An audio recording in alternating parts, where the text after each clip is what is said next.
निकाय चुनाव में हो रही देरी को लेकर बोले प्रदेश कांग्रेस महामंत्री नवीन जोशी। उन्होंने कहा कि निकाय चुनाव आरक्षण अध्यादेश राजभवन से पारित है, लेकिन चुनाव कराने में अभी भी संशय बरकरार है। उन्होंने कहा कि भाजपा नेता चुनाव कराने को लेकर बार बार झूठ बोल रहे हैं। देखिए, राजभवन से जो अध्यादेश को मंजूरी मिली है वो मंजूरी तो मिलनी थी, क्योंकि सरकार ने 1 साल से चुनाव को लटका के रखा।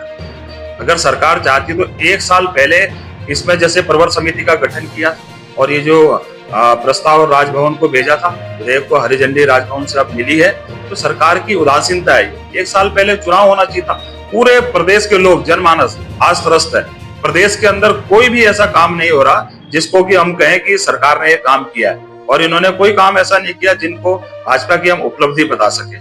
कांग्रेस निकाय चुनाव के लिए पूरी मजबूती के साथ तैयार है। इनके मंत्री प्रेमचंद अग्रवाल जी बार बार झूठ बोलते रहे।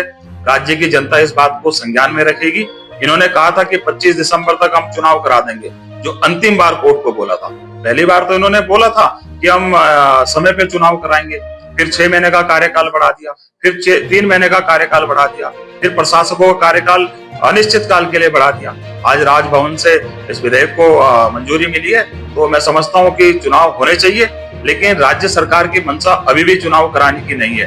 वो किसी भी प्रकार से चुनाव को प्रभावित करना चाहते हैं, चुनाव को टालना चाहते हैं। जिस प्रकार से इन्होंने निकाय के चुनाव टाल दिए, इन्होंने छात्र संघ के चुनाव टाल दिए, इन्होंने सहकारिता के चुनाव टाल दिए, इन्होंने पंचायत के भी अब चुनाव टाल दिए, क्योंकि इनको मालूम है कि हम बहुत बुरी तरह चुनाव हारने वाले हैं।